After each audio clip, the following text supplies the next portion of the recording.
Ny faritra Antananarivo ny resahana dia anisany mamatsy an'izany tsenanam-panotokana izany amin'ny resaka omby ny commune Kiangara.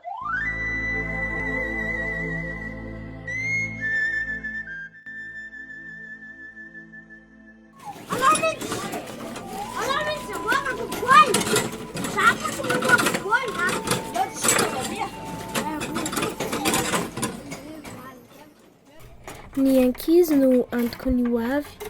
Misy toerana ahafahan'izy ireo milalao sy miala voly eto Kiangara, manampy amin'ny fitombony sy ny fanerasera-ny amin'ny namany.